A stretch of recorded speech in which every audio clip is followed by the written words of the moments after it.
Oh, hey, what's up, guys? Been waiting for this. Actually, I'm all eager. I've been wired. Poor Taylor. I've been bugging the heck out of her. How you doing, Taylor? We still talking? Hey, pretty good. What's up? Oh, we're on the wrong page. Let's get that down. Peekaboos like that. How's everybody doing out there? Sounds good. I'm John Zidar. That's Taylor behind the screen. This is our live streaming event on Thursdays. We do every Thursday. This is for On Top and Hot, but really it's for my Discord group, Penny Boys. If you don't know about us, you really do need to stop by, folks. There is a lot of free stuff over there. We're not going to try to sell you anything. That's for you to decide, but we invite you in there, whatever it is you trade, penny stocks, blue chip stocks, cryptos, tokens, gambling, options, whatever it is, we have professionals over there that coach and give information about this, free and paid for. Now, we've got about 35,000 members, so it is a big organization. It's actually a corporation. That's how big it is. We take it very serious, as we should. So we've got a lot of stocks to look at today. Appreciate you guys bringing them in early. That helps me get my due diligence done early for you. And of course, I got my regulars showing up. I like my regulars. Velmore, you know, I almost missed your ticker. It wasn't showing up over on YouTube. When I came over here to StreamYard, I saw yours. It was the very first comment, as I'm used to seeing. Thought Mark was first, but I did get you in there. Thanks for showing up early, guys. We got a lot of other people that are stopping in. I see Warlord Wizard stopped in. You still out there? I wonder if you hang around. I appreciate you stopping in, though. Monty, we're glad to have you here. Random username. It sounds like a good name to me. We'll use it. And you got your ticker in, too. So we're going to jump into these tickers, folks, and 3 of them are pharmaceutical companies. I don't choose these. You guys choose these. If I chose it, I probably wouldn't choose 3 out of the 6 that we have. We're going to look at 2 more that are going to come from any of the tickers dropped during the show. That's going to be on Taylor. Taylor's looking at charts that are hot. Doesn't necessarily mean they're running hard. They could be set up perfectly. Whatever it is, that's where we're going to get those 2. The pharmaceutical companies, they are making a lot of money, folks. I got to tell you, I post a lot of news every day about a lot of stocks. And I have to say 50%, if not more, of the news I post is about pharmaceuticals and biotechs. They are hot out there. They're just a little dry doing your research on. They can also get very detailed. A lot of information that is pretty much over my head. So we're not going to go real deep into them, but we are going to look at the activities for the companies, what they're doing with their drugs and stuff like that. So let's dive on into it and quit jibber jabbering about it.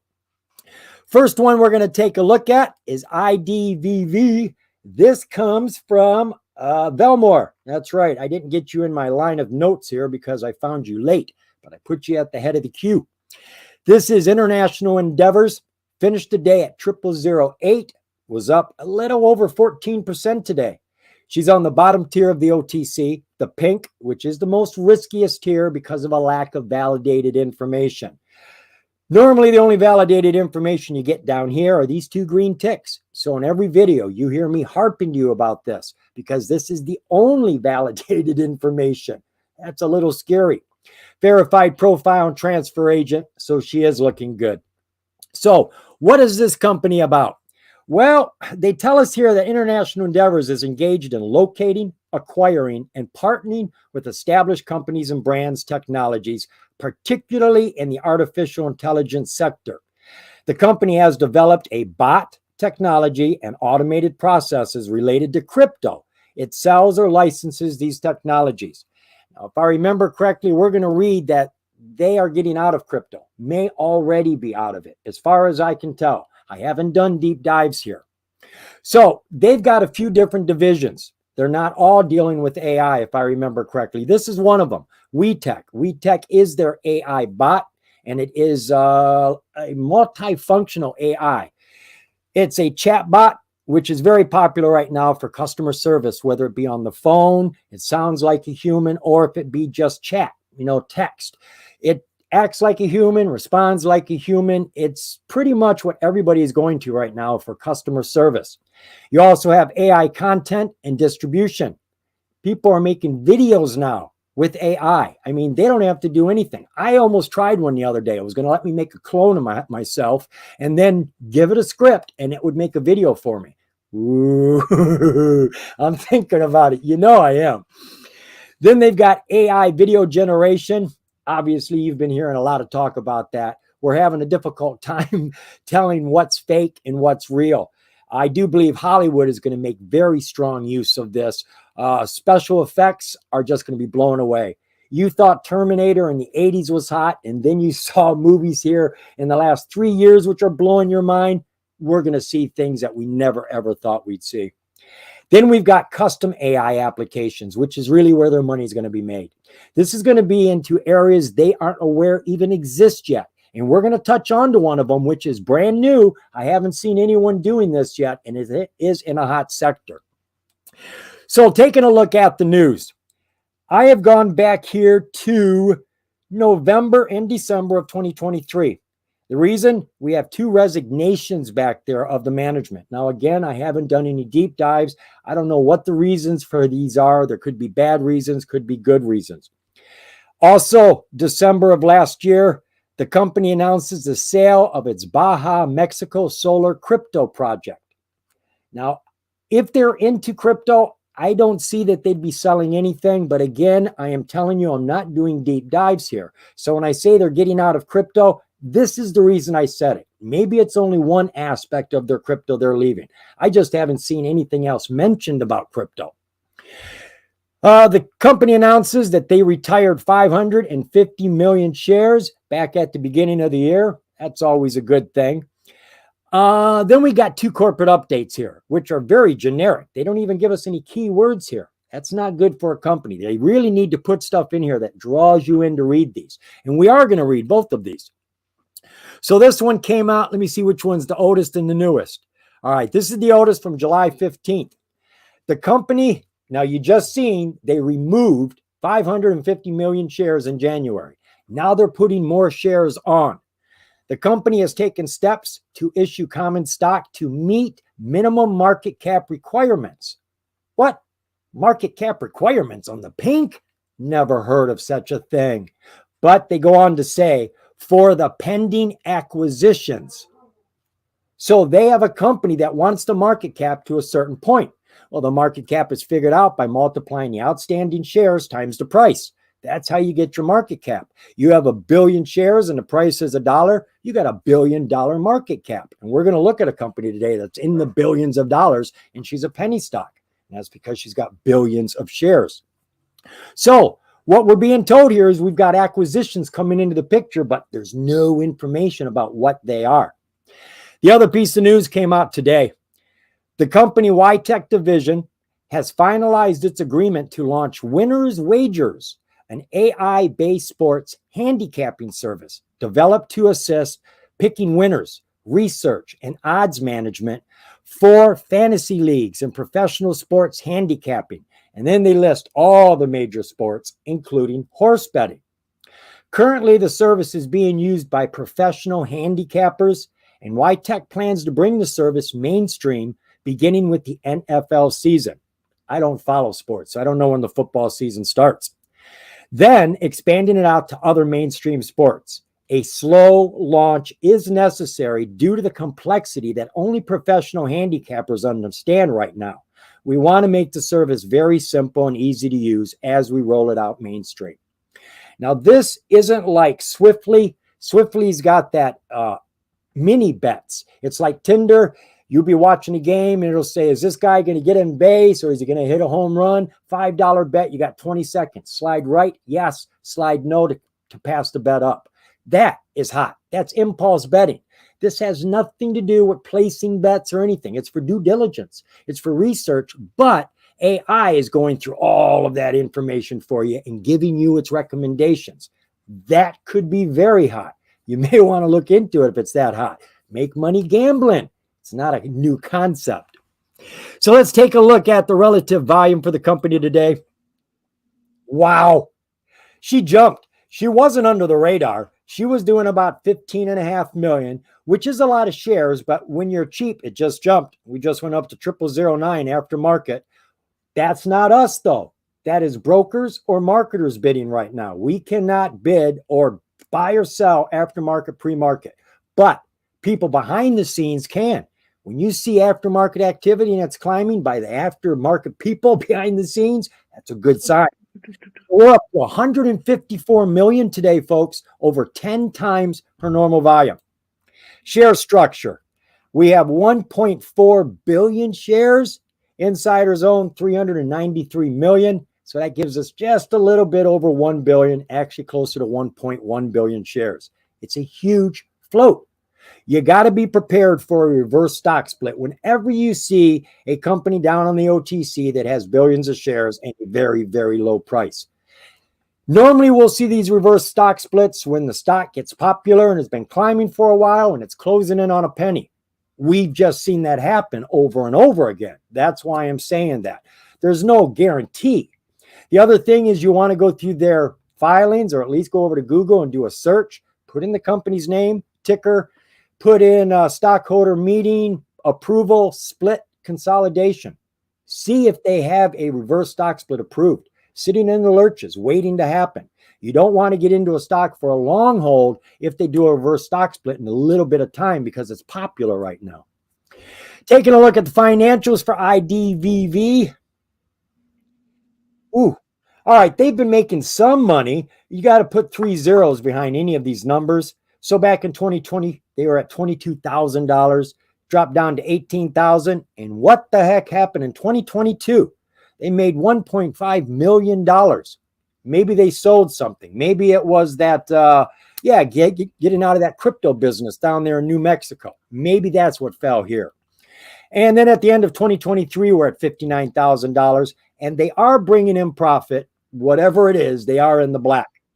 Taking a look at the quarterlies, they're not getting far.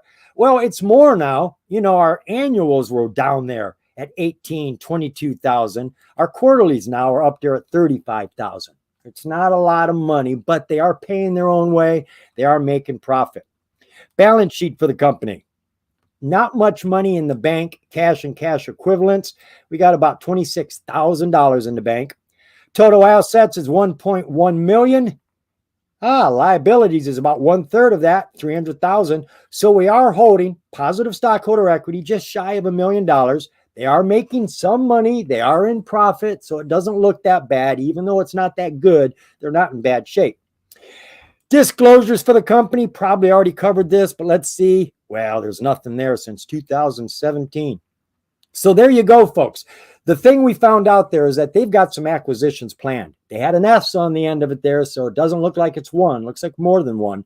No time limit, no indication what it's going to be for, when it's going to happen, what it's going to be. It's all guesswork. But that's good. Speculation comes into play on the charts when it comes to OTC stocks. We like to get a little information and then build on it. And we build this humongous mountain out of it when really it was just a big hill. And then when the news comes out, it comes crashing back down. But right now could be a good time to look at it. The chart will tell the rest of the story. And that's on Taylor. Yeah.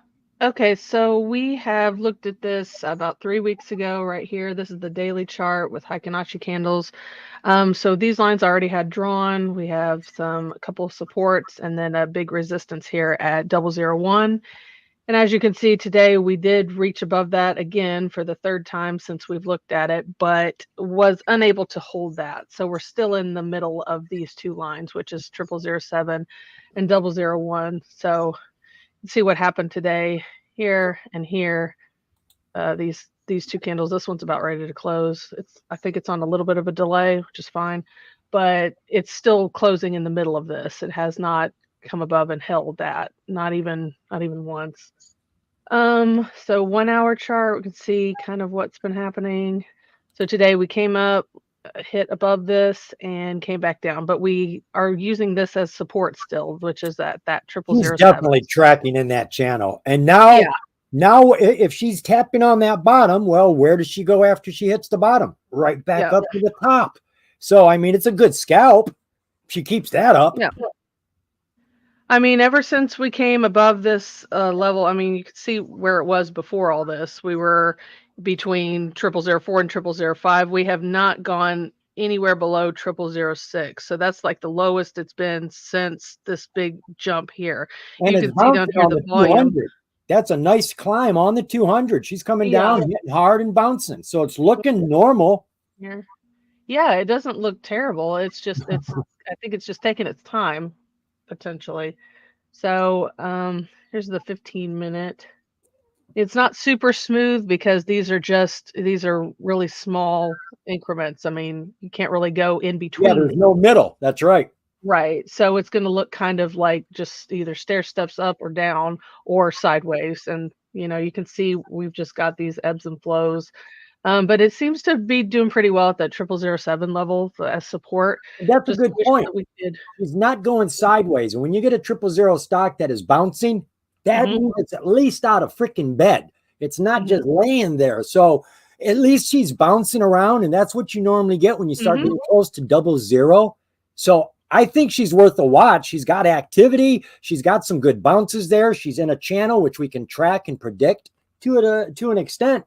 So I think Yep, she's worth a watch, and we've got some catalysts, some secret acquisitions coming into the picture here, which God only knows when and where. yep.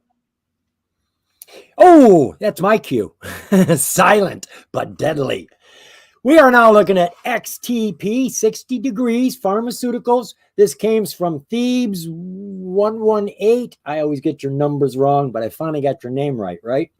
This came from Twitter today, just before the show started.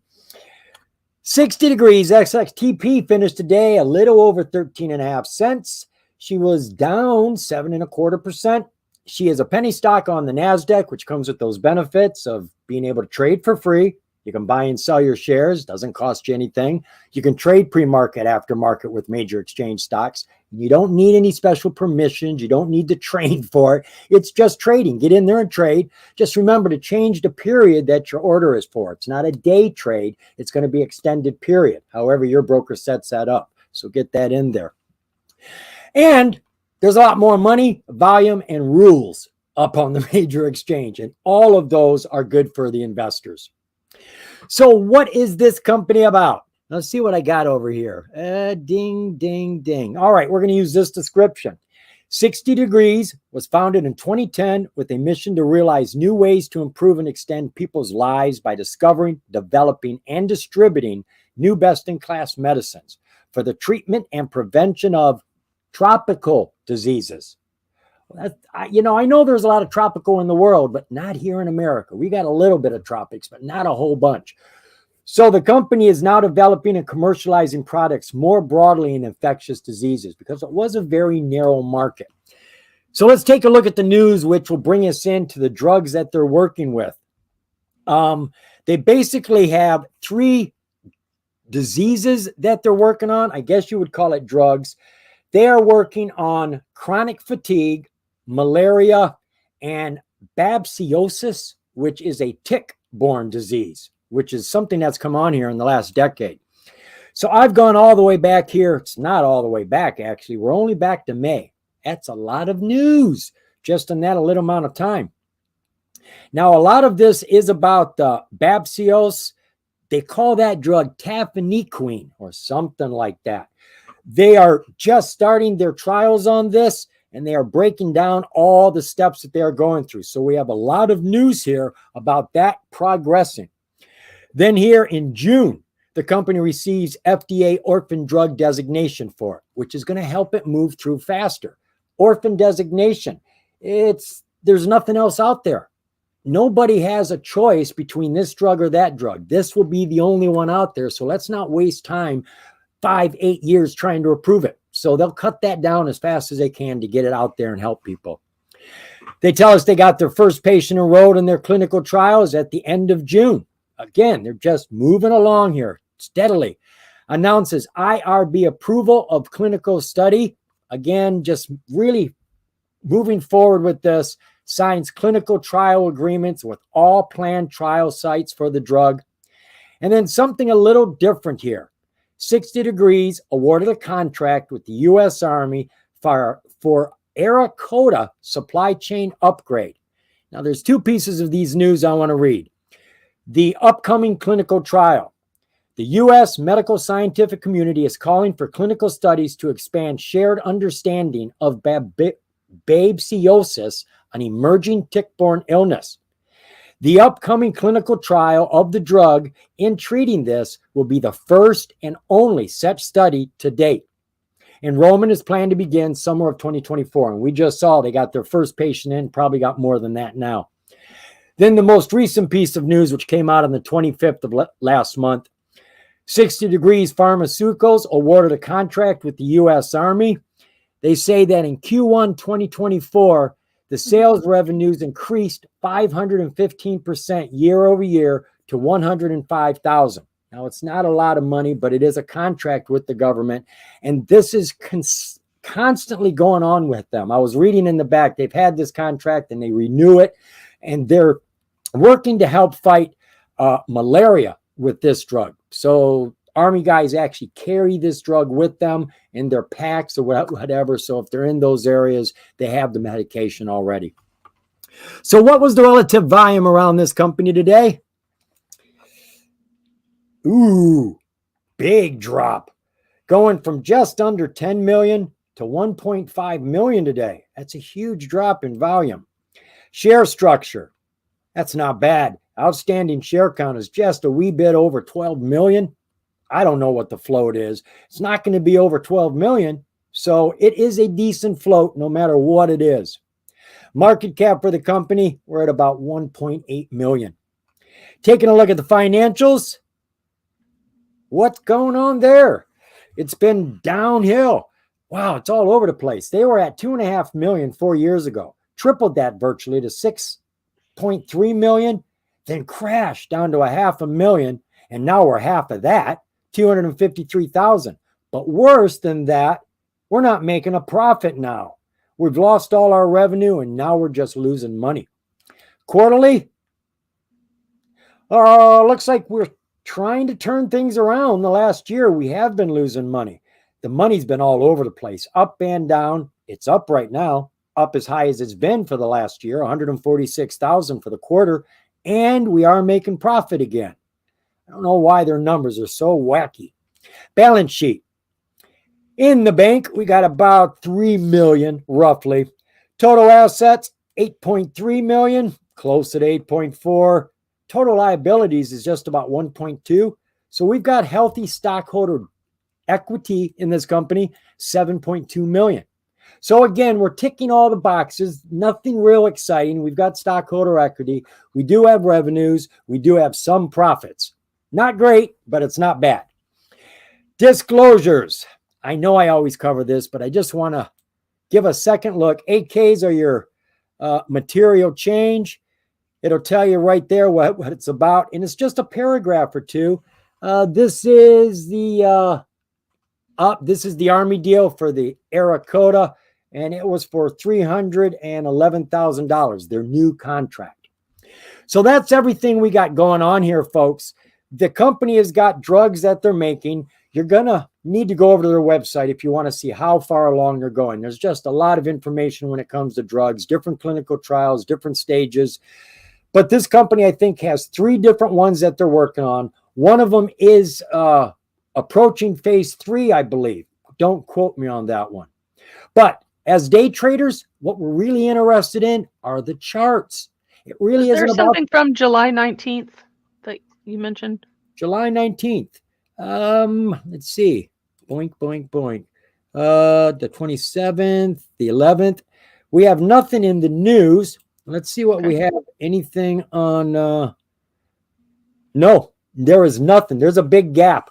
There's nothing a week before or a week after. So maybe it was a tweet. I'm guessing there was something on the chart. Show me, because you got my interest now. Okay. So here's July 19th.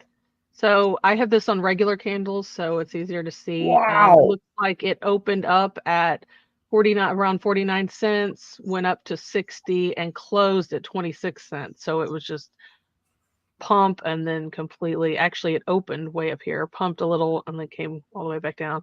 So since then, today it actually hit its 52-week low of 13.1 cents. So we are at the lowest point. That was hit today. Its 52-week high was $2.15. And That's a that's good thing to accurate. keep in mind. An all-time low. There's a lot of shoppers who shop all-time Yeah. low, 52-week lows. And if the company has value, that's a for sale sign. That's a bargain. And you'll see buyers come in. So we watch for that. Now, if it makes another low, all-time low, chances are nobody's I was really going to excited say, about it. keep in mind that the day before, today, it was at an all-time low. The day before that, it was at an all-time low. That's Couple a days healthy before sign. that, it was at an all-time low. Right. Okay, then. So that So we've tells had us something. 3 or 4 all-time lows within the last week. Not So, good. Not good. yeah, you do with that information what you will. So let's switch to Oh, that's looking candle. rough. Yeah, I'm not really liking this. Obviously, you can tell we've just been it's just the Yeah, I last don't few see days. anything there for it to bounce up. I mean, that's the thing. When you get this low, there's no floor. There's no supports down there. So No, there's none at all. And this is all-time low because I looked and it didn't even IPO until the summer of last year. Or at least that's when it came on into this ticker anyway. now, if you're in this for a long hold, you're going to want to watch this for the bounce because an all-time low is a great buy. If you want to average down and you're already holding this company, yeah, she's at a point right now that you're going to watch her because it is at a critical point of a bounce. Somewhere here, she's got to find a level. I don't know where, but when it happens, you don't want to miss out on your all-time low. Yeah, we don't know where that is because I mean, like I said, there's been all-time lows for the past week. We've had 3 or 4 all-time lows. So Lots of opportunity. I would be very cautious with this one. There's really Yeah, nothing I can say about support. I mean, I drew this line just because that's its all-time low at 13.1 cents. That's a yeah. long way from $2.15, which it's So now 52-week basically we're high. just looking for the floor. We're looking to Yeah. see where she's Yeah, we're going to just stop. waiting. There's really nothing I can really say. I mean, yeah, it's popping up here, but that doesn't mean anything because look at all these after hours pops and then it just completely, this is the 15-minute chart. I mean, Right. this could definitely just open and just do this again. Yeah, I Look don't at like these it. stair steps. So if this is a stock you were thinking about getting into and you're not into, we got better stocks for you. If Yeah, you're in it, watch for the floor and average down when she starts to bounce. yeah, Best I can say. that's about it. Moving on to our next ticker here. This is RDHL. Oh, heck. I normally write down the person who gave it to me. Sorry, can't remember who It gave was it. Mark Ryan. Thank you, Mark Ryan. I appreciate it, my friend. I did post news on this today. I saw that she was taking activity today. This is another biotech. This is RDHL, Red Hill Biopharma. Finished today at 76 cents and woohoo! We're just shy of 100% today. That's a hot penny stock. This is on the NASDAQ, coming with all those benefits. So what is this company about? Well, they tell us here they are primarily focused on gastrointestinal and infectious diseases. Now, in my notes, I have found that they are working with gastrointestinal diseases and COVID. And I think they're working with others as well, but it doesn't stand out strong. So I've jumped over here to their website. They've got a presentation now. So if you want to get a lot of information real easy, just come on over here and they've got it on one of their pages. And I've just gone to one page here just to give us a little bit of insight to this company. The company is an emerging U.S. specialty biopharmaceutical company primarily focused on U.S. commercialization and development of drugs for gastrointestinal diseases and infectious diseases. Last year, they did $6.5 million worth of business. They are partnered with 15 U.S. commercial organizations. This is a little old. I'm not sure why it isn't updated. They have 2 approved FDA drugs, Talicia and Imaclo, and they've got 5 drugs in clinical stages right now. And I do believe I brought that up. No, I didn't. Doggone it. Oh, it was down here. I knew it was close. So these are their drugs. So they have got 5 drugs in clinical stages, but they've got a lot of other drugs they're working on. These are their drugs in clinical stages. You got 5 of them here. These are working with anti-inflammatory and antiviral ARDs, which is that lung disease from your T cells going hyperactive. They are working with the Ebola virus, COVID-19, NTM disease, and Crohn's disease. A couple of these are in phase 3 right now, so you may want to look in those. Those are the ones that are getting close to getting on the market. And let me see, did I have any other? No, I guess I'm getting the other. Yeah, I'm getting the other pharmacy confused with this one. I do have 2 pieces of news here that I want to share with you, but I want to share something about their FDA approved drugs. First off, the one drug, Talicia, has a new USPTO patent covering it till 2034. Patents allow you protection so that you don't have to worry about competition for a certain amount of time. After that, everybody can copy what you're doing. That was all the way back in March of this year. April, RedHill announces first patient enrolled in U.S. government-supported COVID-19 study. In May, the company announces new opaganib Chinese patent against the Ebola virus, good till 2035. Announces another patent covering the same drug in combination with immune checkpoint inhibitors, valid till 2040. RedHill terminates the license agreement for Amecalo. This is their other approved drug. Now, I would have swore I had this one pulled up. I did.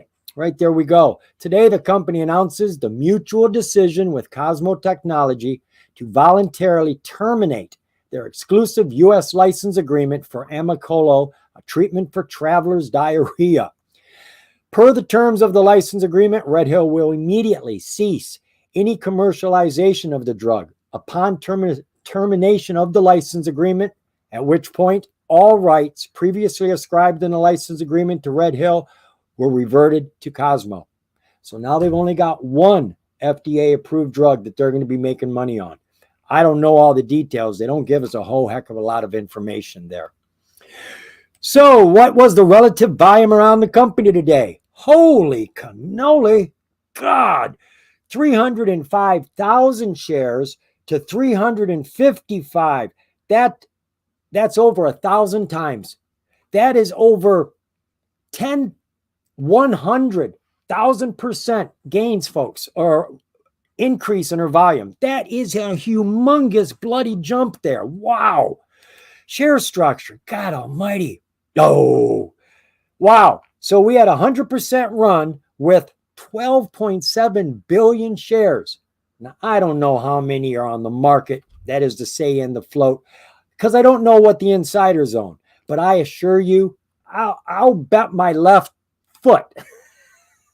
I'll bet my left foot it is in multiple billions. So don't get any high ideas. But this is great that she is running so hard with so many shares. And she's moving a ton of them.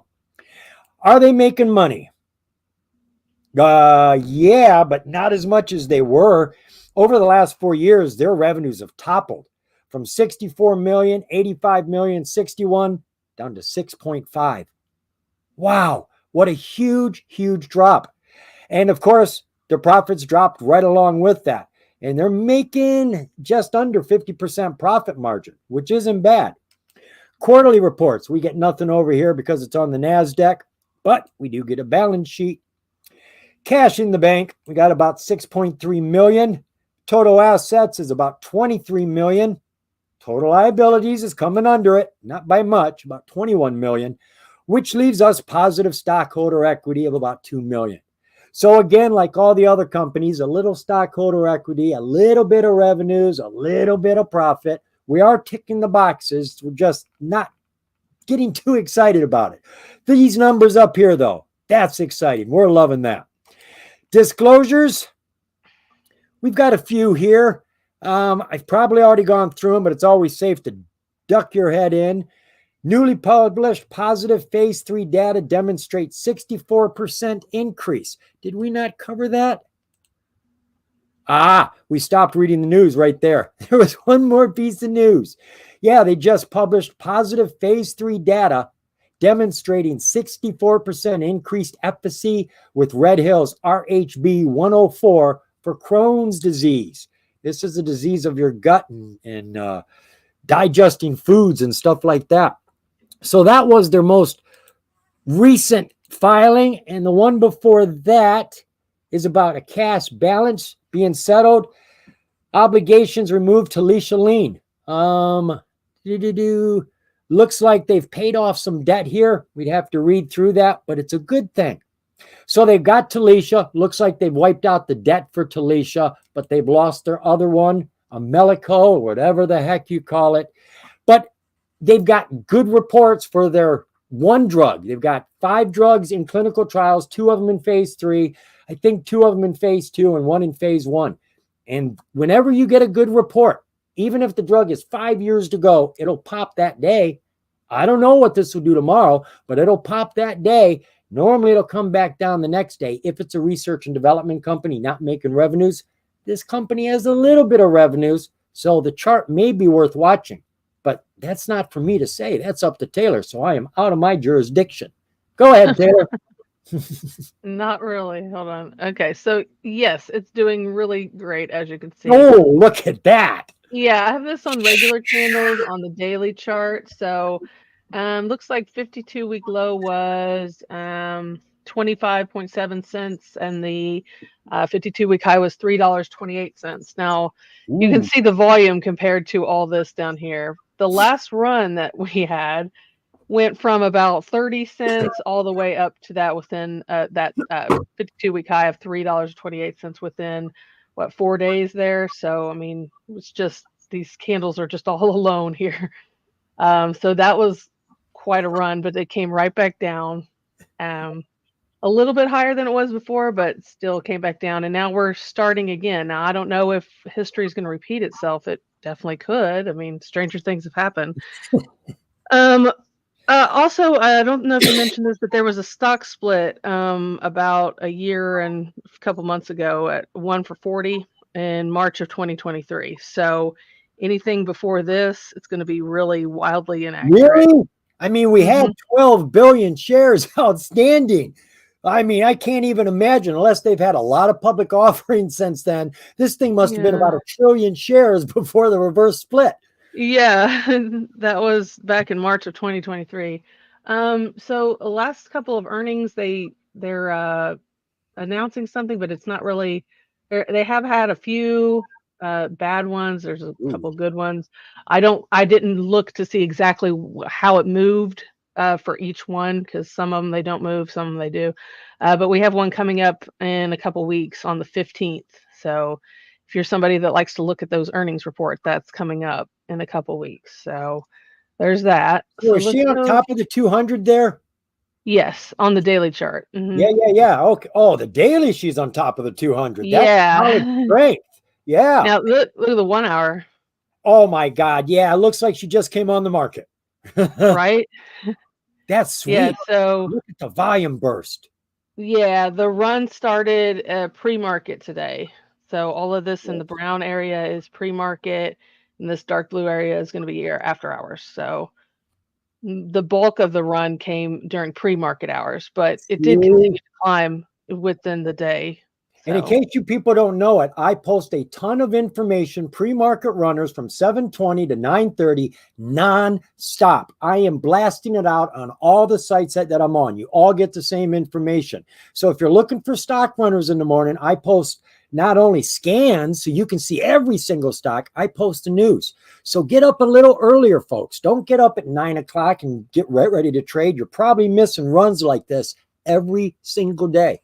Oh yeah, and because this is a NASDAQ stock, we could have, gotten in on that at damn right.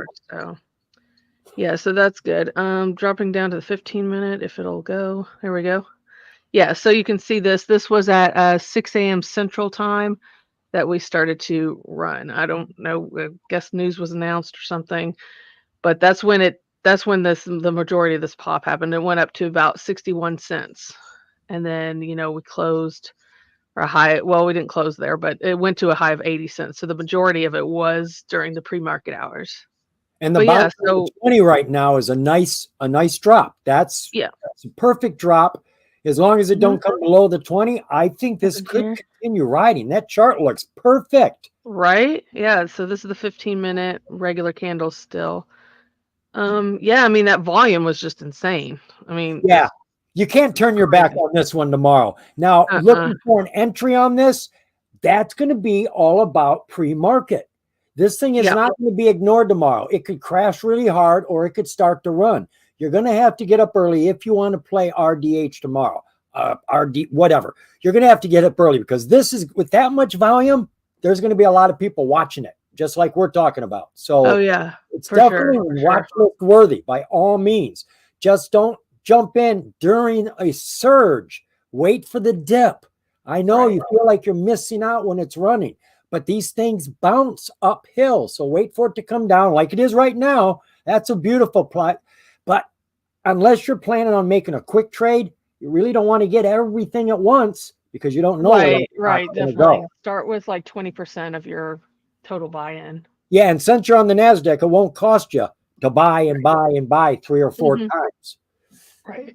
I'm liking that one, boy. God, yeah, me too. Ton of volume. Oh, I hear you. Even though you didn't ding the bell. My fault. Ding. We are now looking at SNAL Inc. This is ticker SNAL. SNAL came to me from Random User. I like Random User. SNAL finished today at 78 cents. To me, it looks like she's got nothing going on, but I can't see the chart. We ended even Steven today. She is on the NASDAQ as well. So this is a company out of California, the United States. SNAL has been a pioneer in the digital technology and entertainment industry since it was founded in 2009. We're talking about gaming, not as in gambling, video games. That's what we're talking about. SNAL Inc. has built a premier portfolio of premium games designed for use on a variety of platforms. And that's what really helps. Unless you're a big platform like Nintendo or PlayStation, your games are only for your platform and you've got enough people that it works. Well, if you can make one that works on a lot of other people's platforms, there's an easy way in. You don't have to build your own consoles. So what sort of information I find for this? Well, jumping over to their website, this is their newest game that they come out with, ARC. It's catching a lot of attention right now, being spoke about everywhere. We don't need the volume. Where's the volume? I thought I had accidentally done that. I was like, oh no. The volume button's hidden right behind there. I can't get to it. Oh God, that just sent me into a panic. I was going to show you a little bit of the game while I was going through here, but they put this big old dodo bird right in front of my volume button there. And if I turn my personal volume off, you can't hear me. So we can't do that. They've got a lot of different games, though. They've got games that are dealing with space, war, all sorts of things. They tell us here our investment portfolio is highlighted by 50 million units sold, a $10 billion global franchise, and a fan base that spans over 216 countries. Looking at the news, going all the way back to May, all the way back, we've got lots of news here, and most of it is about their new game. They are getting it out here. They're getting it out there. They're pointing out the advantages to the game. Survival Ascended leads the market with premium mods for consoles, opening up new revenue streams. West Hunt expands with Nintendo Switch e-commerce store, another one of their games, West Hunt. June 27th, the company's official title for Project Hermes, a new space-themed survival game. Most of these games, from what I saw, are first person. You get to see your hands holding the weapons, stuff like that. Let's see here in July, the company announces ARC Ultimate Survivor Edition is coming to mobile. The company acquired publishing rights to 2 chilling new horror games with Indie Branch, Wandering Wizard. Those were the games I always like to play. War, it's the same old thing with war, but horror, you never know what's going to happen. Snail Game expands ARC's universe, bringing Genesis Part 2 expansion pack to Nintendo Switch. Now, there's a lot of information there, folks. You're going to have to dive in if you want to get all the details. There's just too much there to go into. I do have one other thing I want to share here with you. The price currently is 78 cents. They have been notified by the NASDAQ. They're under $1 for too long. You stay under $1 for too long in a major exchange, you get a warning. That's the danger zone. If you don't get your price up over $1 for 10 consecutive days and it has to close over $1, they'll throw you down to the OTC. And if you want to avoid that, you got to do a reverse stock split. So we, the investors, have to fix it. We got to bid that price up. The only way they can fix it is a reverse stock split, which we don't want, or get thrown down to the OTC, which we don't want. So it's on our back, believe it or not. So what was the relative volume around SNAL today? Not moving as slow as she was. Get it? SNAL? She was doing 4.6 thousand shares a day on the NASDAQ. That is under the radar. Today, she's still really under the radar, but that's a huge kick up. That's over 12 times her volume, going to 53,000. Share structure for SNAL is great. We have a legitimate low float, and I don't even know what it is. I know that our outstanding share count is 8 million. Anything under 10 million is considered a low float. And we don't know what the insiders own, so it could be considerably less. Whatever it is, we've got a great float. Market cap for the company, 6.2 million. Financials for SNAL. Geez, all right, they're making good money, but they're losing a lot of good money too.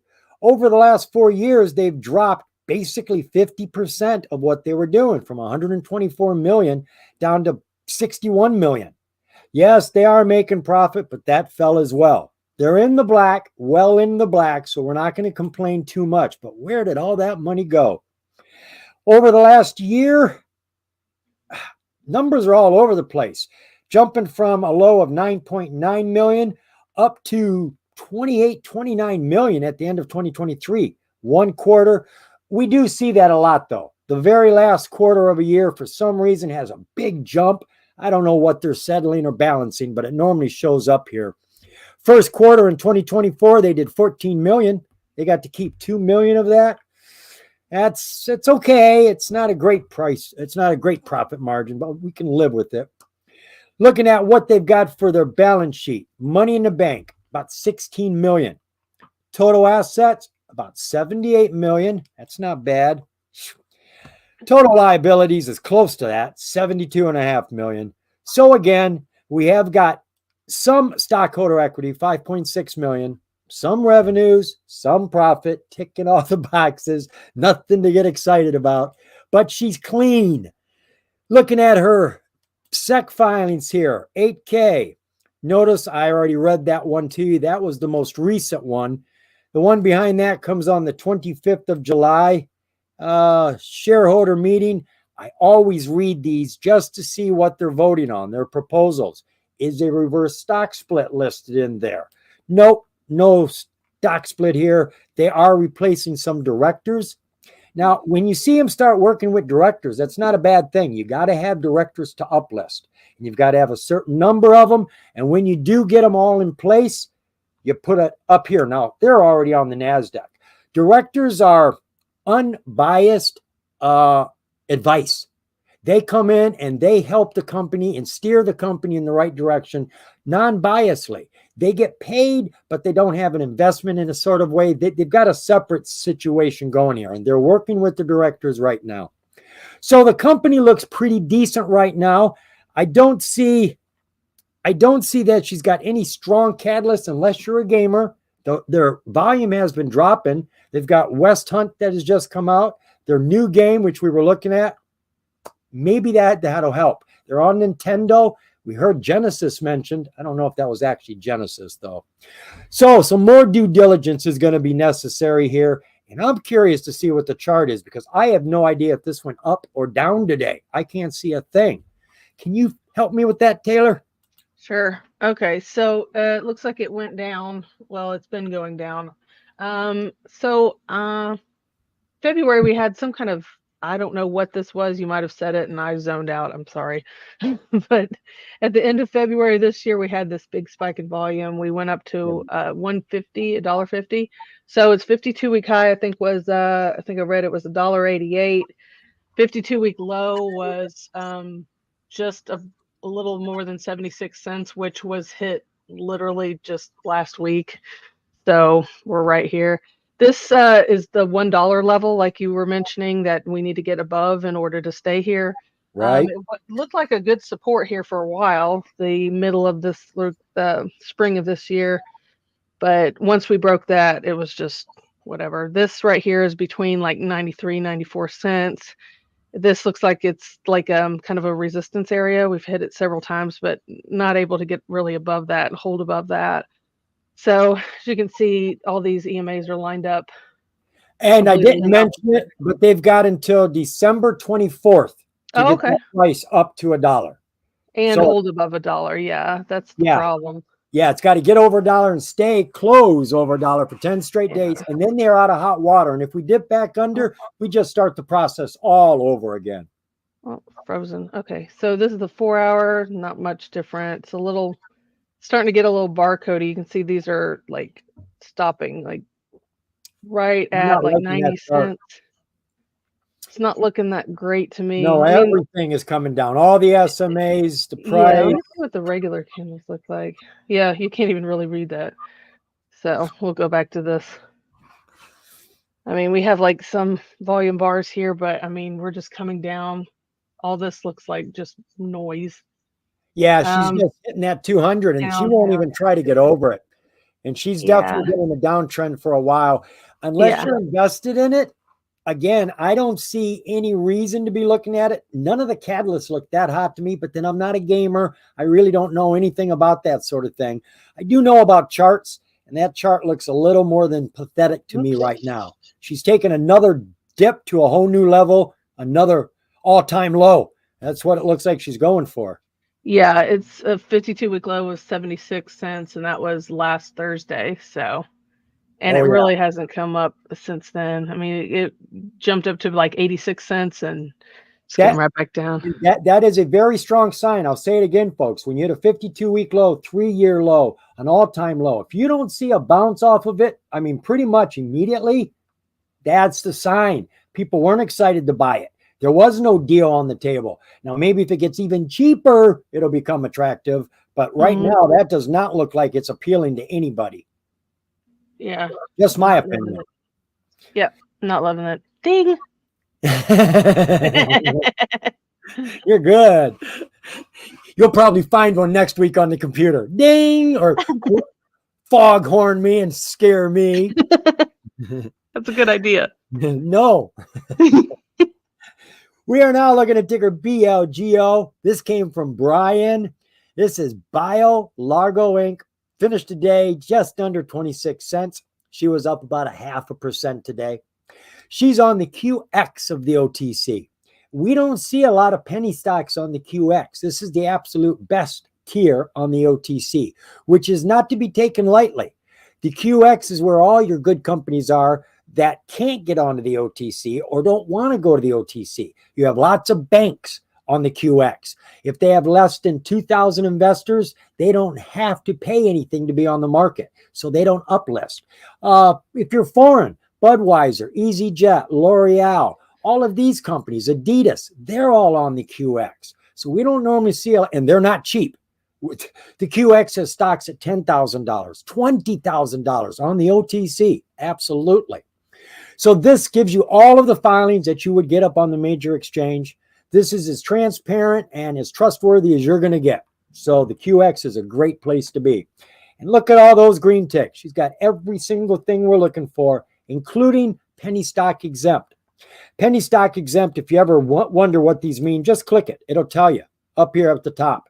Basically, they're telling you that you have to have been in business for 3 to 5 years, have had millions of dollars in assets or revenues during that time period, and have kept up with your financials. If you do that, you've proven you're responsible. Like a teenager acting like an adult. You don't treat them like a kid anymore. So this is not considered a kid, even though it's 25 cents and on the OTC, it literally is not considered a penny stock. So what is BioLargo about? Well, let me see. The best way is to come over here. BioLargo is a clean tech and life sciences innovator and engineering services solution provider. Our core products address PFAS contamination, or in simple terms, forever chemicals.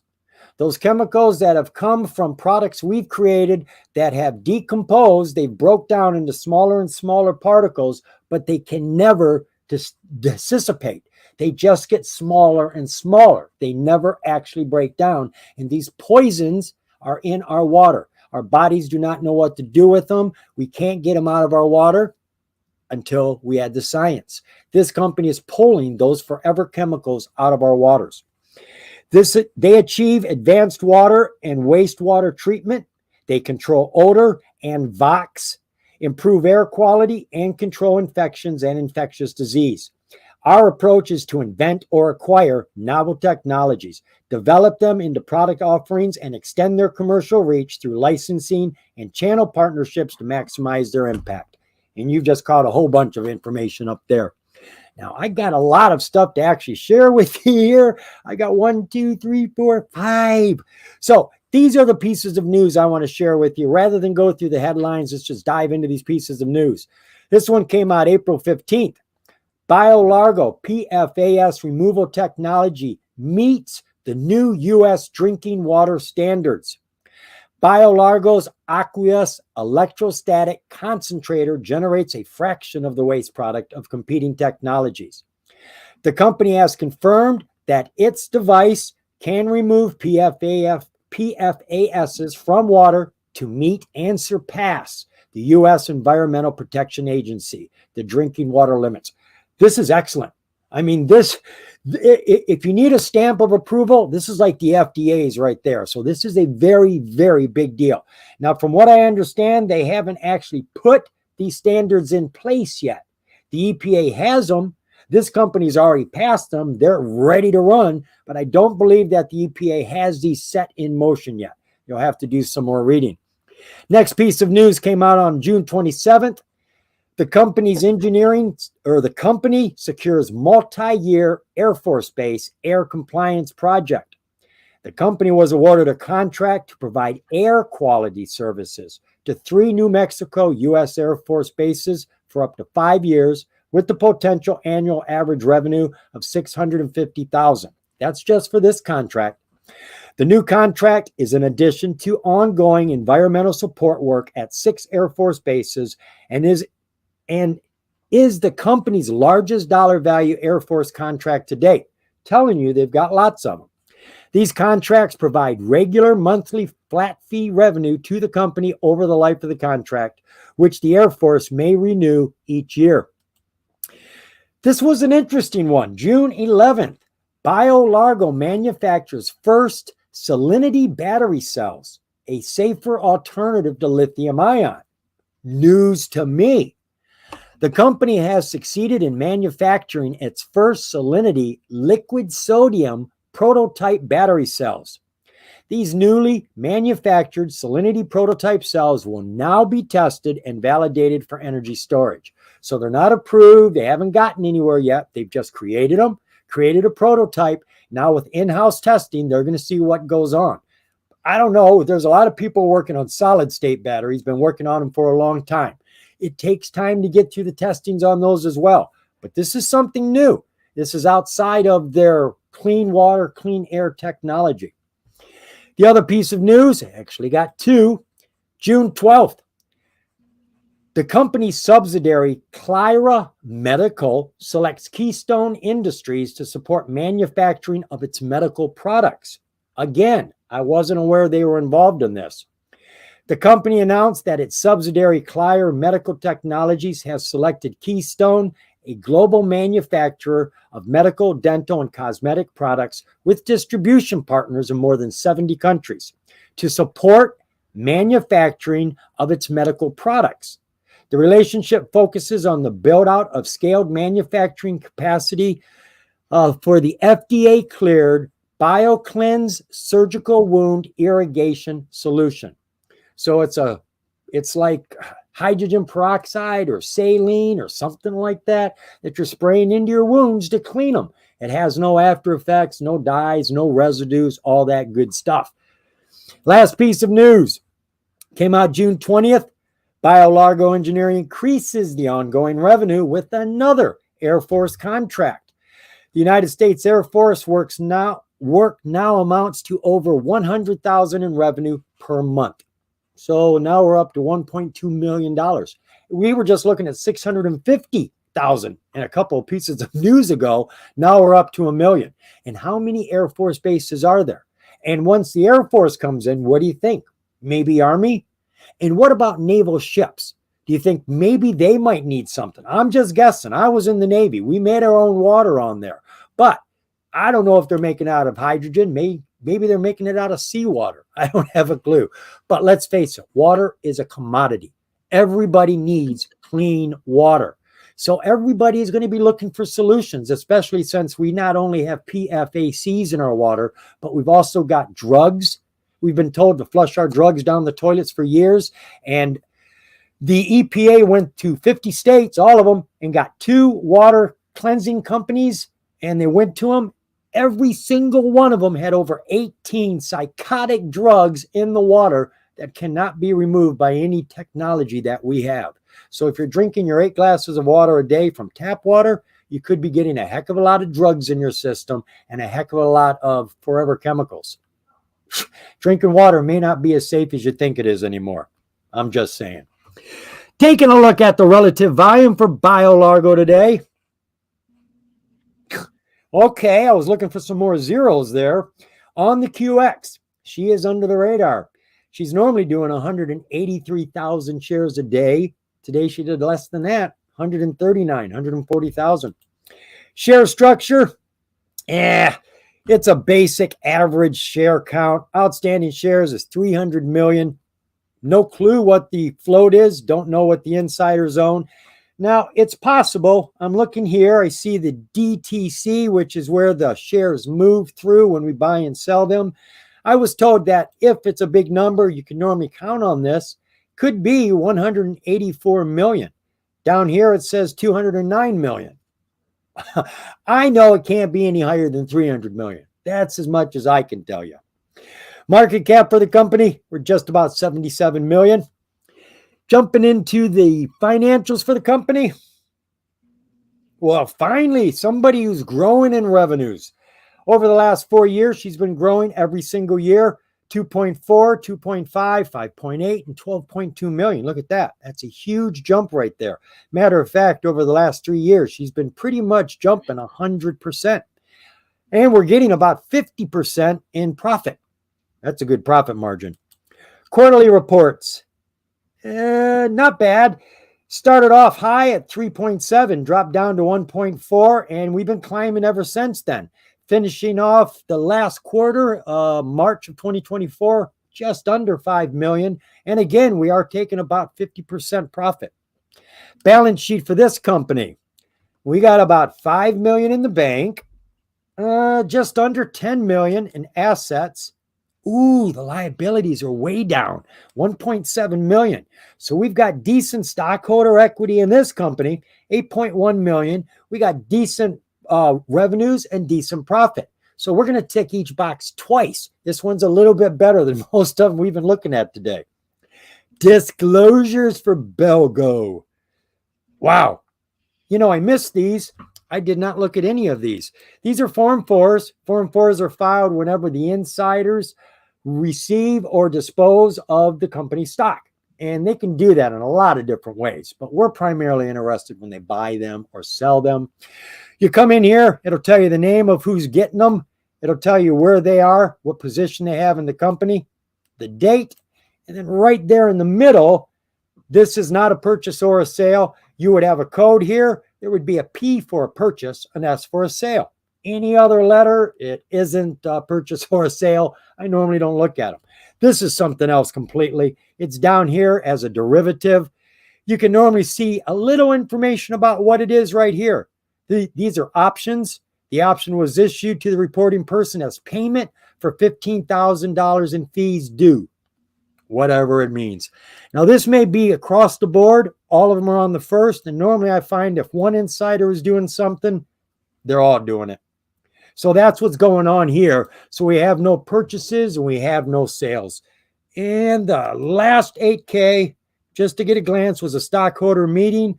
Proposals, looking for a reverse stock split there. Equity plan, board of directors. We're safe. No reverse stock split there. Whew. All right. That is all the information I've got for you. She was at 25 cents today and went up 0.5%. Is that all she did, Taylor? Yep, pretty much. So here we go. I kind of marked off a couple levels because it looks like we've been consolidating. I could tell you weren't excited about that one. Here we go. I'm not. Well, I was looking back here. I'll show you what I was seeing here in a second. Anywhere between 25 and like 26.5 cents. Looks like we just kind of been, up and down, a little bit above it, but for the most part, just kind of hanging out in here. But you can see this 200 coming up, and I was like, why is it coming up? Well, this is the daily chart, and you can see what happened at the beginning of this year, this calendar year.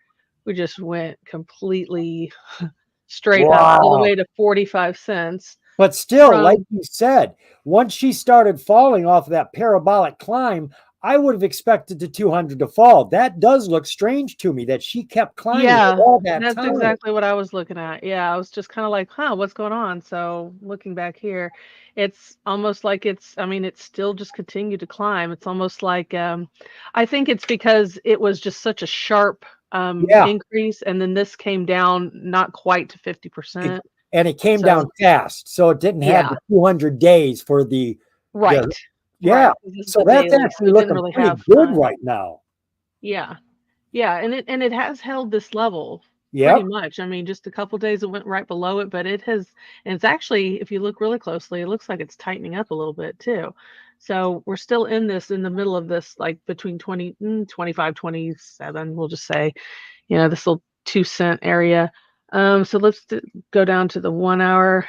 Yeah, so you can see what's been going on. Oh, now that looks the way I expected it to look. Yeah, it's just kind of in here. We're just up and down. I mean, it's kind of cyclical, but she's found a floor. Huh? She's found herself a floor. There's no doubt about that. So she's waiting for something, either that 200 to cross into her because she's too lazy to go to it, or a big piece of news to come out and get people excited. She has definitely found herself a floor. She is laying on that very, very firmly. Yep. So, but how much longer is she going to stick there? Yeah, it's respecting that pretty well. I mean, aside from, this was just crazy, this climb. It was all the way down to 15 cents. Did you say that that's about the 50% mark of that big run? I would say 15 plus. Yeah, a little bit below it, just below it. Actually, then putting that into my mind, I'd be watching it. I look right around the 50% mark. Yeah. The 50% mark, the bottom half is red, the top half is green, and that's on top of the 200 basically. So if she can just push up to that 200, she'll be crossing the 50% mark on the Fibonacci, and that could actually start a new trend, or at least a good surge. She gets some good surges. That's for it had a couple. This was just in June this happened. Yeah, it came right back down, but it is like it's starting to tighten up too. You can see that it's really getting into the middle of these two lines. Yep. So, I like it just to watch at least, just to see what it's going to do. Something's going to happen. Yeah, it's ugly, but we're putting lipstick on it. It's starting to look a little better to me. Right. Yeah, she's worthy of watching. I don't know if I'd want to play it, but I'm interested to see what's going to happen here, especially after that monster run. My God, I want to go see what had that run that hard. That's what I love to see, why something fell and why something climbed. Because, I just saw on my Discord group, somebody posted a list of keywords that are in news presses, that when they put these words into news presses, the stock rises faster than stocks that don't use those words. And it's like, psychology to news presses. They know that on the pinks. That's how they get us. Yeah. Okay. Ding. Ding. I'm ready for you this time. Last stock we had pre-researched. This is TNXP. TNXP came from Monty. This is our third pharmaceutical company, weighing me down with all this detailed information. This is Tonix Pharmaceuticals. Finished today at 51 cents. She was up 2.8% today. Another penny stock on the major exchange. So they tell us here that Tonix Pharmaceuticals is a clinical stage biopharmaceutical company, which normally means they're research and development. I'm going to have to refresh my memory here on if this company's making money, Most research and development companies are not making any money. They need money to keep on finding what they're looking for. And then once you find it, putting it through the clinical trials is very expensive. You got to come up with a lot of money, considering it's going to take about 5 to 8 years, and you got to pay for all that time. It's a lot of money. So they tell us here that they are a clinical stage biopharmaceutical company that develops therapeutics and vaccines to treat and prevent human diseases and alleviate suffering. Its portfolio includes immunology, rare disease, infectious disease, and central nervous systems. They're covering the spectrum here. Matter of fact, they do have a lot of drugs that they're working on. These three here are actually already in clinical trials. This one, TNX102SL, is for fibromyalgia. Now, I'm not sure if you know what this disease is. I don't even know if I'd call it a disease. It's a syndrome of some sort that affects your nervous system. This is the way I can only explain it. You feel pain everywhere. Not all at once. The pain moves around. Oh, this is killing me. My ear is hurting. My knee is hurting. My lip hurts. My fingertips hurt. It just hurts for no bloody reason, and it never ends. The pain just keeps moving around. They're in phase 3 for this trial at the back half of it, and they believe they're going to finish this second half of 2024. So this is about ready to come out of phase trial. There are a lot of people who have this syndrome who would love to have a drug that actually works for it. And to see something actually in phase 3, that means that it's gotten through efficacy. It does work. Phase 3 isn't about do you work. Phase 3 is do you work better than every other drug out there that does the same thing. And this looks like it is coming out golden. They've got 2 other drugs here in phase 2 trial, acute stress disorder and drug for cocaine intoxication and overdose. But they've got a lot of other drugs here that they are working with. Organ transplant and rejection, autoimmune drugs, gastric and I hate these words. Cancer drug. These are all preclinical. There's a long ways to go with these drugs. All of these I am showing you right now. They're working with these in the background. This one here, Prader for Willi syndrome, has gotten orphan drug and rare pediatric disease designation. Again, this is going to help them get through their drug trials faster. Now, does that mean it's going to get done in a few months or even a year? Probably not. Still going to take a few years, and I don't know how many. So there's a lot on the table here. The primary one you want to watch is that fibromyalgia one. So we've got lots of news here going all the way. I don't know why I say all the way back, because that's only July 17th. Toxic Pharmaceuticals set to file NDA for Tonmya for the management of fibromyalgia.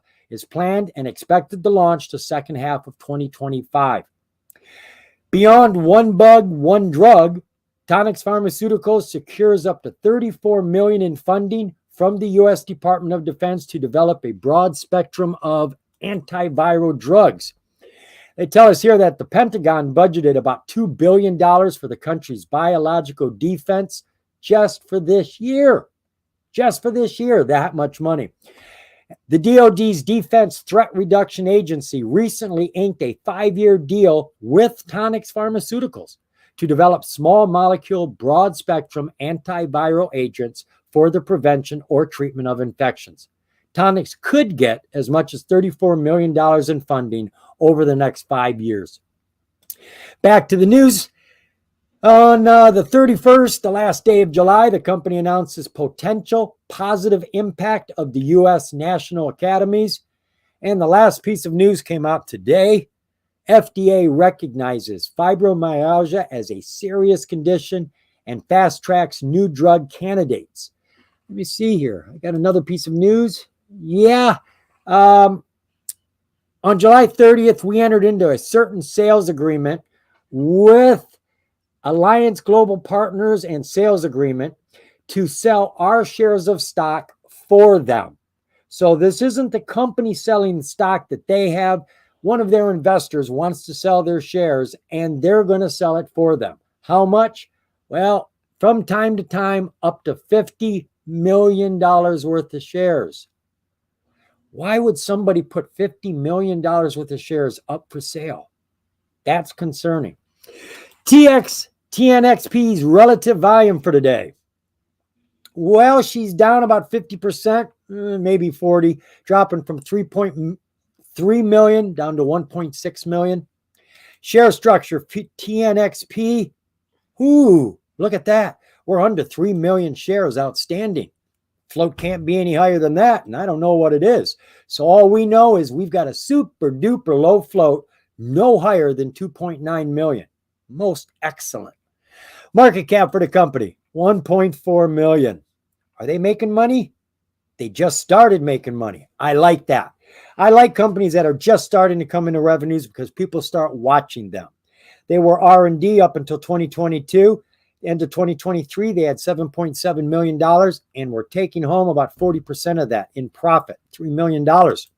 Quarterly, yes, they're continuing the momentum. Don't know what's going on in this region here. Wait a minute, that's 23, right. 3.9 million, 3.7.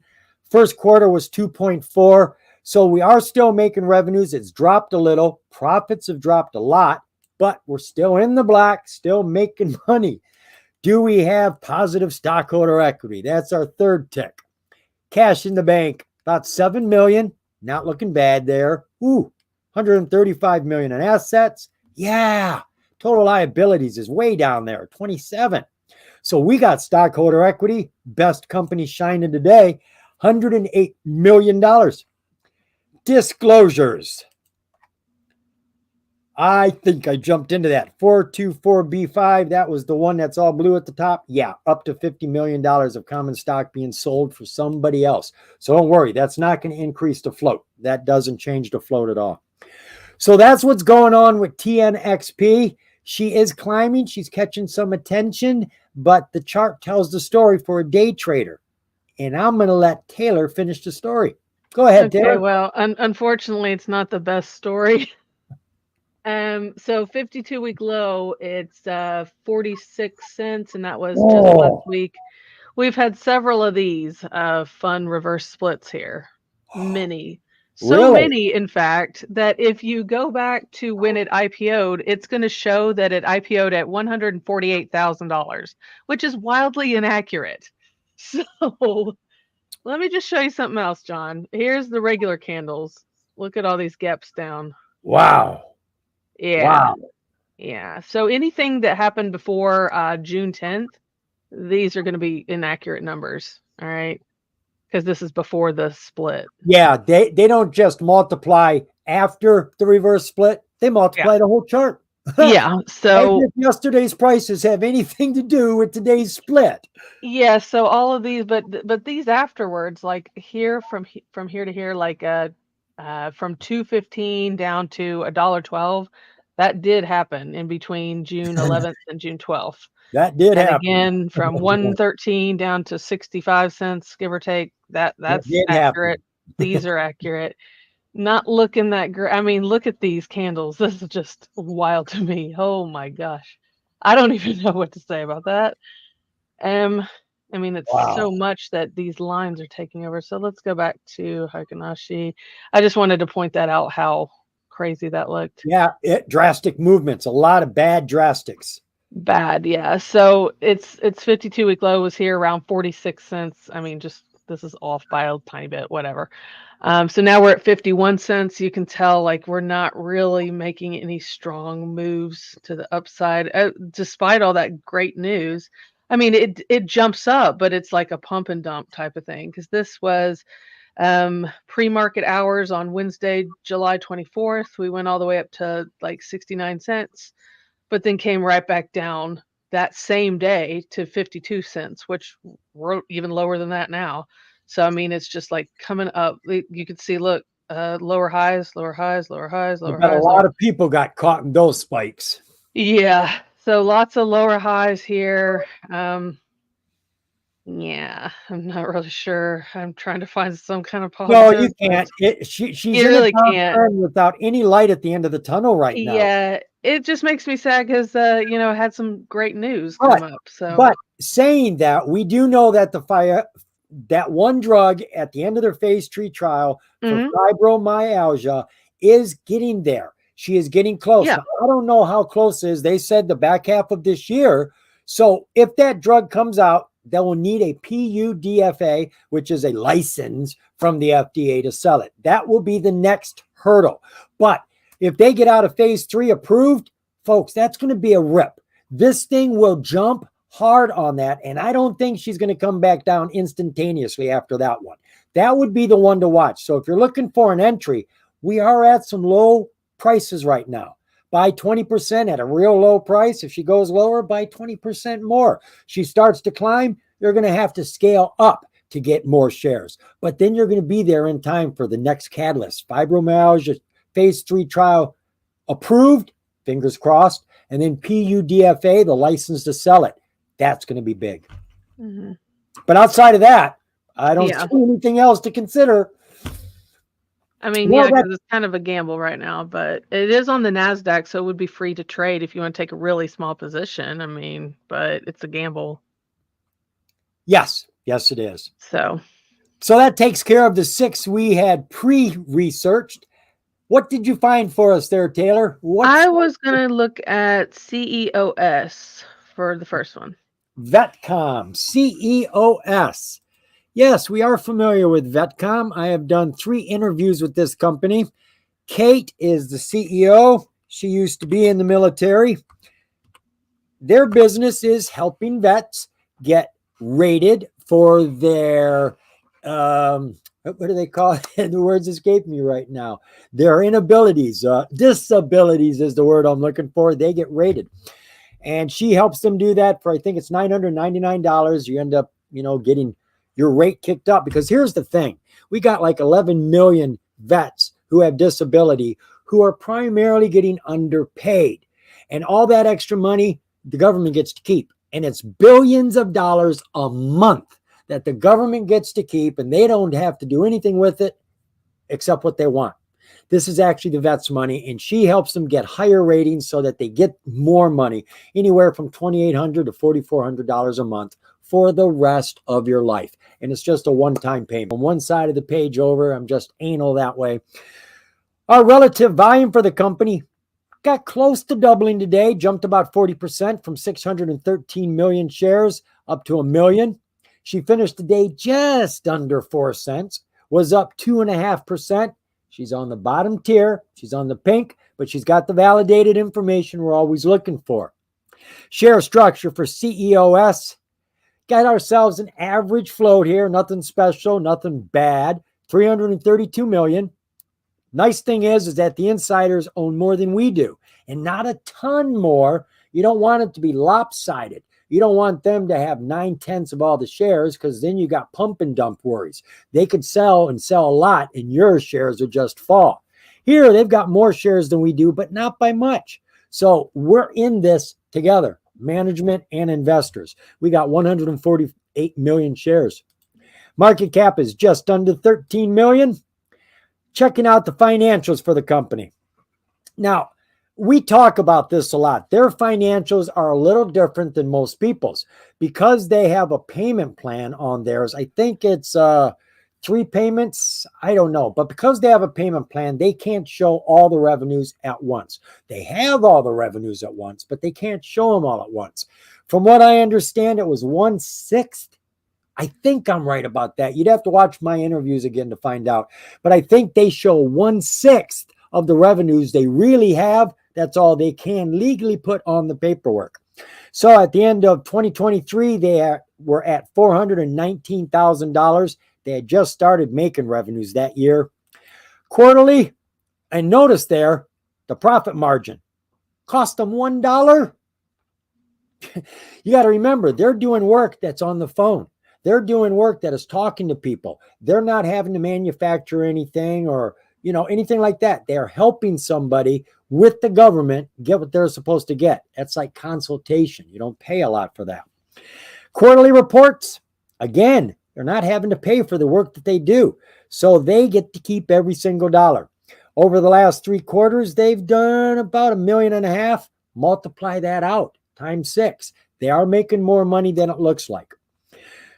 Looking at the balance sheet, we got about $500,000 in the bank. We have got about $2 million in assets, and currently we're at about $3 million in liabilities. So we are holding just under $1 million stockholder deficit. All right, let's see if we can learn what is going on with this company. Jumping on over here to the news. I see we had a piece of news today. CEOS announces the introduction of new VetCom app to simplify veteran support and increase sales and billion-dollar veterans benefit. That's a great idea. So you got a mobile app now so that they can reach out to the company without having to dial the phone and talk to a person. You'd be amazed how many people avoid talking to people when they have personal problems.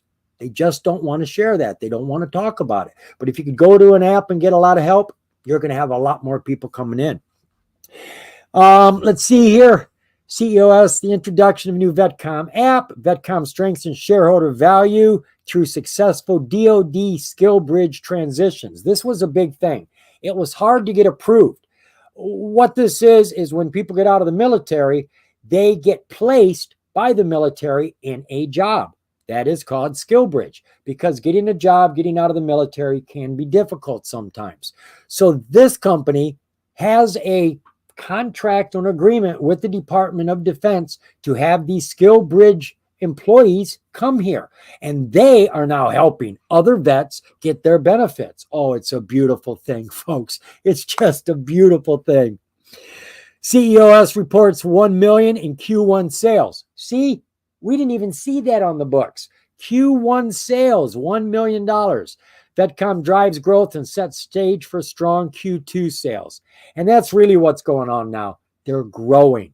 They were a little itty bitty stem. You saw a little green stick with 2 little leaves on it, but it's growing. Yes, it grows slow in the beginning, and the bigger it gets, the faster it starts to grow. And that's why we're keeping our eyes on this right now. Take a look at our disclosures. Get anything recent here? No, not since 2019. And all of our financials are out, with their most recent one coming out in May. If you're interested in knowing about the company, you really should get used to reading the disclosures and the financials. They put all the information in there. I know it can be a bit dry, but it's fulfilling. It saves you a lot of time running around the internet looking for this information. And use your search bar. There's no reason to read the whole bloody thing. If you're looking for current information, use your search bar with the 2024 as your keyword. You'll get everything that's happened this year and nothing else. That's a nice way to do your research. All right, let's take a look at the chart for CEOS. She has been catching some heat here recently. I saw her chart. Yeah, so I got this on the 4-hour. I marked off, this was like a perfect little pennant here. This like bull flag, and it just completely broke out. And look what we got here. Yeah, so we went from, around 1 to 2 cents all the way up to nearly 4 cents. In fact, so yesterday we hit a high of 0.0444. Now we're at just under 4 cents. So that looks really, really nice. Yes. So here's the 1 hour. And I really like this climb because, we have some healthy pullbacks. This one went all the way back to the 50. This one went to the 21. So did here. And but it's still a steady climb because we got these higher highs. Yeah, I like those higher highs. She comes down. She's just reaching for those new higher highs. Mm-hmm. I'm liking that chart. That's looking good. And I like the company. And she's growing. So everything is synchronizing right now. This is a good time to watch the company. Everything is working righteously. Yeah, so this is a hot chart. I like this one. We're definitely climbing. Let me see what the 52. Yeah, because we're getting up to like where we were at the beginning of this year when we were at 4 cents, right at 4 cents here. But that was when it was coming back down from its high of 5.7 cents. So, and this was just at the beginning of this year. So after we came all the way down here, about 1 to 2 cents, we're right back to where we were. I like that because they had lots of room to run. It looks like, I'm not saying the run's over, but it did catch back up to where it was. That's always good. Yeah. Let's see what the 15-minute looks like. Yeah, look at this. Look at these stair steps. Yeah, it's looking really nice to me. She's doing what she's supposed to with, like you said, the healthy pullbacks on the SMAs, just moving along uphill. She's really looking nice. And I'm Yeah. liking the smoothness of her SMAs. Volume is getting thicker. And we've got sales and buys. You know, if you get too much buying at one time, it's going to fall. So you want to keep it even. That's looking really nice to me. Yep. It's a good one. I like that. So what's your next stock, hon? I think the next one I like to look at PMEC. PMEC. I was just looking at our comments. I was seeing somebody was talking about that. Yeah. PMEC. I'm not sure. Look at that one. Let's see if I know this one. I've looked at it before. Nothing's coming to mind right yet. PMEC, PMEC Holdings, finished today at 84 cents. She was up 1.25%. Another penny stock on the NASDAQ. All right, let's see what this company does. PMEC Holdings provides facilities and stewarding services in the public and private sectors in Singapore. You know what? I'm going to dive into a piece of news here. You never can tell if those descriptions are right. Is this a new piece of news? Yeah, it is. Make sure your news is current too. All right. Headquartered in Singapore, PMEC Holdings is a leading provider of comprehensive technology-driven facility services, predominantly serving both public and private sectors throughout Singapore, with expanding operations in Malaysia. PMEC offers an extensive range of services tailored to meet the complex demands of diverse clientele. PrimeTech integrates eco-friendly practices and smart technology. I'm trying to figure out exactly what it is here. Oh, here we go. The company service portfolio includes advanced general facilities, maintenance, specialized cleaning solutions such as marble polishing, facade cleaning, meticulous steward servicing, and targeted cleaning services for offices. Right. This is a cleaning company. It's a big cleaning outfit. I remember seeing pictures. All right, so let's take a look at the relative volume for the company today. Holy cow, something's going on. I'm expecting to see a catalyst somewhere. Volume jumped from 337,000 to 5.4 million. That's a big jump. Share structure for the company, not bad. Outstanding share count is under 100 million. We're at 35 million. Anything under 100 million is decent. Anything under 100 million for your float is decent. We're under 35. That's good. Market cap, we're just about 30 million. Financials, are they making money? Yeah, they are. Nicely, too. Every single year, they have been increasing in their revenues, jumping up to 72 million from 48 million 4 years ago. Weird part is that they've got about 25 million more over the last 4 years, but we've only got 200,000 more in profit. How come? Is that what inflation has done this year? Could be. Take a look at our quarterlies. We don't get any on the NASDAQ, not all the time, at least not over here at the OTC market. We do get balance sheets, though. At the end of the first quarter 2024, she had about 7.5 million in the bank, about 45 million assets. Hey, about 30 million in liabilities. So we are carrying about 15 million in stockholder equity for the company. So this one's looking pretty decent. Now let's see if we can find a reason for that volume increase today. Well, we've got no new news. Most current piece of news came out a week ago on the 24th. PMEC Holdings reports 5.1 increase in revenue to 144 million. So there's their new financials. You may want to dive into those, but as you can see, they're up to 144 million. So they're still growing. Let's see what else we got here. 6/13, the company launches PMEC AI, of course, the creator of fully autonomous AI-powered toilet cleaning robot. I did see this. I posted this news. You know, folks, I'm going to take the time to actually pull this up because honestly, I'm not making fun. Well, maybe I am. I can't imagine that this is going to sell. Maybe hotels. You know, somebody like that. Toilet cleaning. Toilet cleaning robot. Let's see here. Pictures. Where are you at? Normally I'm over at Google. I know how Google works. There it is. Well, you know, that's not the one I saw, but there you go, right? That's what it's all about there. Throw it in and let it go. Now, you know, that's not the one I saw. I saw a completely different one. Another company has one and it stands on the floor. It's a big cart and you push it in front of the toilet and the arm comes down and goes around on the toilet. But it would be real hard in a lot of bathrooms. This obviously would fit on every single toilet. You know what? If I was married, I think I'd buy that for my wife on our anniversary. Okay, enough of that. So that's their new product. Let's see if there's any other news here. Where are we at? All right. We do need to look at this. The NASDAQ notified them that their price has been under $1 for too long. That was back in May. Let's see if we got a date here. Yes, right there. We have until November 11th, 2024 to get that price up over $1 and stick over $1 for 10 consecutive days. Take a look at our disclosures. We still haven't found a catalyst for why she ran today. Well, there's yesterday's 6K and the day before a SC13. All right, this SC13 is always good news. That's a new investor. Somebody that came in, bought enough shares that they are now part owner of the company. This person has 31 million shares. Holy cow. That's right.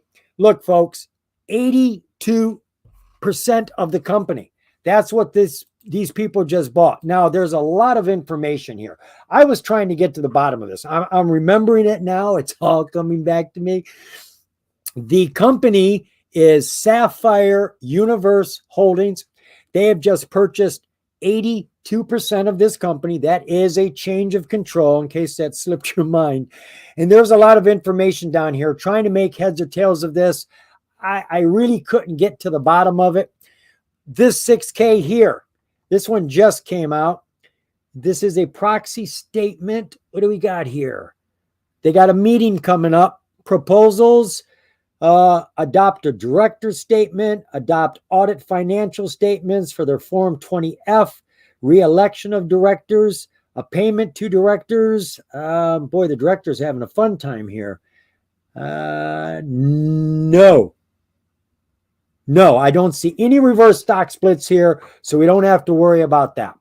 So there you go. The biggest thing we got going on here is we've had a change of control. Just 2 days ago, 82% of the company was picked up by another company, and we didn't get a news press about that? Really? You're not going to let your investors know that there's been a change of control? And you're not going to see it in the most recent financial because that wasn't 2 days ago. That was like 2 months ago. So maybe if you go out on Google, you can get some more information about that deal, who that company is. We have no idea what their plans are. So we've got a big catalyst here. The stock only jumped 1.2% today. Maybe it jumped 2 days ago. Maybe there was a huge jump then. So PMEC, it's got a neat product. That was cute. I'll give you that. I like that toilet bowl cleaner. It was cute. I don't say that about toilet bowl cleaners. And they've got a huge catalyst that needs some more due diligence. Now I'm real curious to jump into Taylor's neck of the woods. Show us that stock chart, Taylor. Okay, so yesterday was the big jump. So we were down here just last week at a 52-week low of 49 cents. And jumped all the way up to a high of over $1, but it closed at around 80, about 82, 83 cents. So now we're up here. Its 52-week high was, I believe, $4 and something. I don't remember, but it's a newer stock. So if you're looking for where the 200 EMA is, it's way up here because it hasn't been around, but for like since October. So it's kind of new, but I do like what's been going on here, especially with that huge amount of volume. I mean, that's incredible. Yeah. Look at the 1 hour. Here's the 1 hour. What happened? Yeah, okay, so it looks like after hours on Tuesday is when it started. You can see that Tuesday the 30th. And if you look, there may be a piece of news that came out after hours. I mean, yeah. I've been telling you folks, when news comes out after hours, and I mean the first 30 minutes, from 4 o'clock to 4:30, any good news, we got a new director, financials are out, we just hit $1 million contract 100 times. all of the good news runs because there's no opposition. The shorters are gone. People went to the bar, pick up their kids. There's very few people there. And the people that get in want it to rise. So you normally see it rise really quick in just a couple minutes. So you've got to be on the news. So that scanner I told you guys about, that will give you news as soon as it comes out. And you really should be just on that page. As soon as a piece of news comes out, run over there. You don't even need to read the news. You need to read the chart. The chart's telling the tale. That's a beautiful chart now. Yeah, I mean, it's just, I just ran after hours on Tuesday, came back down pre-market on Wednesday, but then came right back up. So we are still at around 80 cents when the low was around 49 cents before. So that's still And you're quite a getting a jump. nice wedge there now. Yeah, it looks like it could be Yeah. a wedge here. Yeah, You see lower, what 15-minute. higher lows and higher highs. See this big bar? Like this is just after hours, like right at the bell. Look at this 15-minute candle. That is, God. wow. That's crazy. Yeah, And I then love it continued to that run up hour until the after very as well. end. Yeah, so I mean, and the spike in volume, I mean, there was practically nothing for such a long time. And then look at this. Yeah. Crazy. But yeah, I love that it, had a nice healthy pullback. Actually pulled back almost too much, but And then there's it continued to, run, and look, it's found like some support here I on the expect it to 200. continue climbing based on 15. speculation.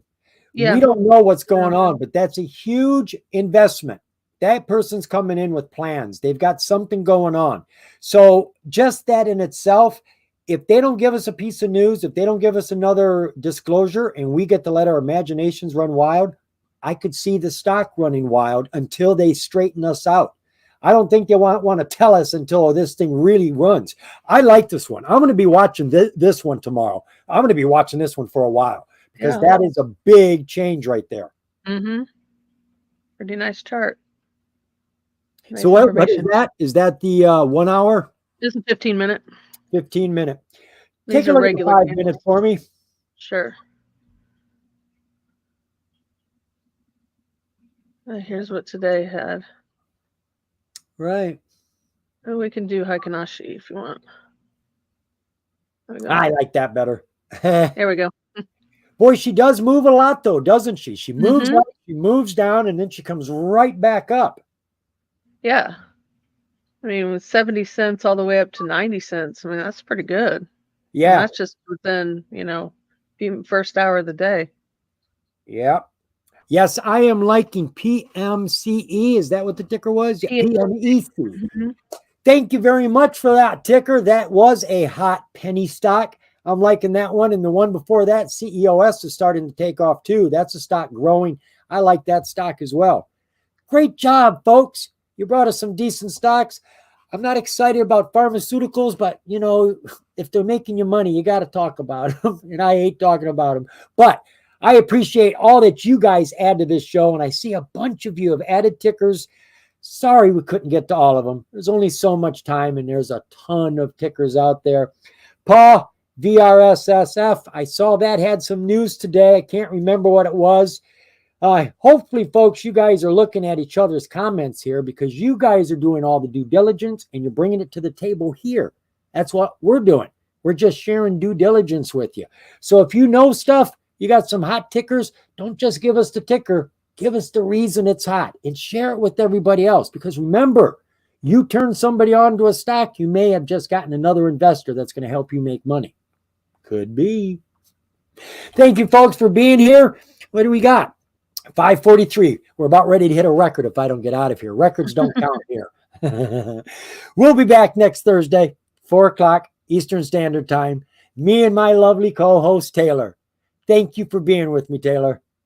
Yep, no problem. See you next week, folks. Thank you Bye. for being here.